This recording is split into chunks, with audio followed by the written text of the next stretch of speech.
Electricity and water supply has not been restored to all communities who are impacted by recent storms that hit the Western Cape.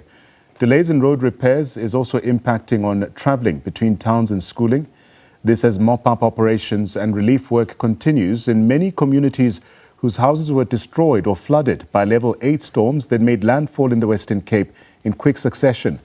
Minister of Local Government, Environmental Affairs and Developmental Planning in the Western Cape, that's Anton Bredell. He joins us now to unpack these challenges. Mr. Bredell, good to have you on the program this afternoon, despite the circumstances. So given the scale of recent flooding in the Western Cape, how prepared is the city for extreme weather events like what we've seen?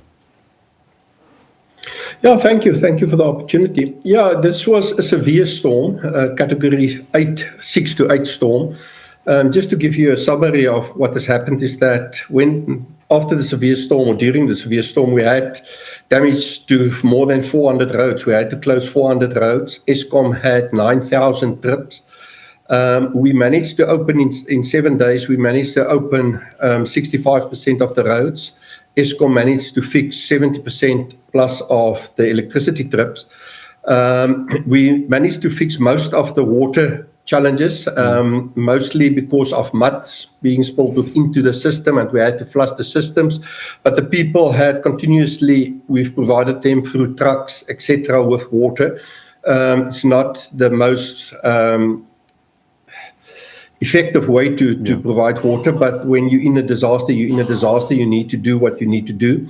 The work that we're busy now is big construction work, it's bridges, and we need to get the engineers to look at structural damage within the bridges, etc. So we plead to the public to be patient with us. We will open it as soon as possible.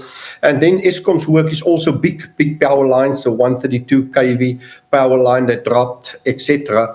And then also accessibility.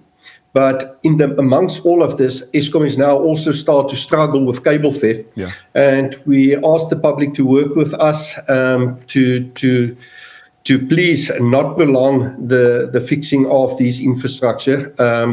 As well as we get that some people wants to start to fix the roads themselves or the bridges. We won't tolerate that. We cannot create another disaster. We need to be patient.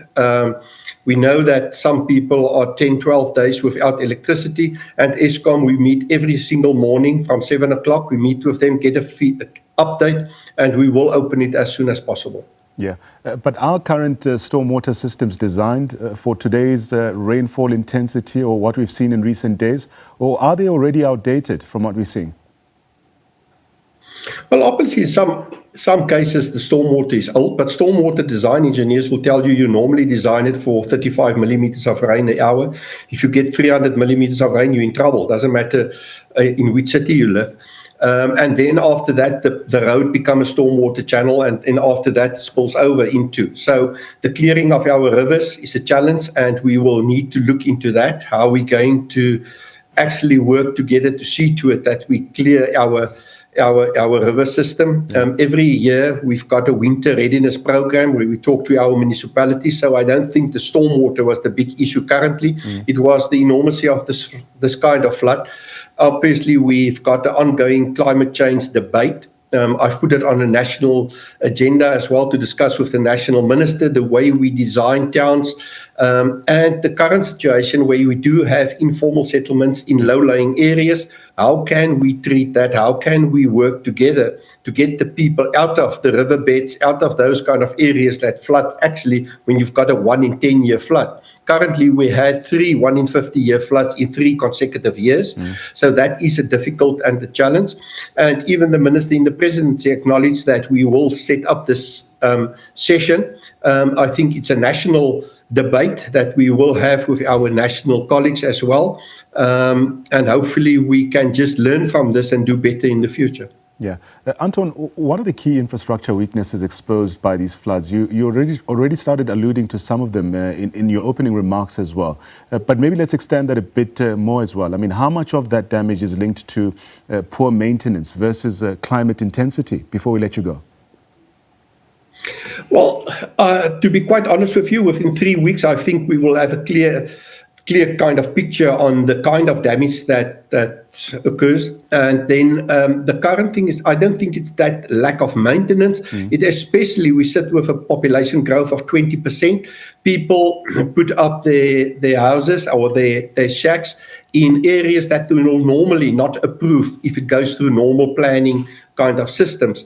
And I think that's a big issue. And the question is, how are we going to move the people, and how are we going to change our thinking about housing, inclusionary housing, to get people closer to jobs, but out of the danger of these kind of climate events, because this will hit us again in future. Also, are we going to build back our infrastructure, our bridges? In some debates, some bridges we will need to lift, but other bridges might be dropped and be a low water bridge, and if there's a storm, it will flush the bridge for 2 days and the water will then disappear. You will be able to use it, but we will need to have this debate and look at best practice in the world to design smarter going forward.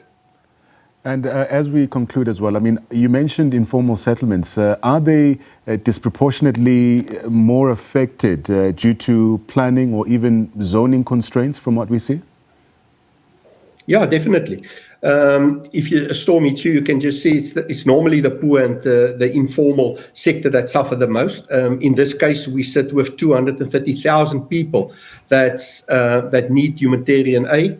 Therefore, we really run around to try and get to all these people. There's nobody cut off currently. There is some access roads, but we get to all people through the 4x4 partnerships that we've got and through helicopters. So there's nobody cut off currently, but definitely a bigger debate on informal living, as well as how we're going to look at designing our cities to be smarter in the future. Anton Bredell, thank you so much for your time, giving us an assessment of flood impact infrastructure, but also looking to issues around the city's resilience, or the province's resilience as well, and climate adaptation challenges from what we've seen in recent days, given that inclement weather and massive storms seen.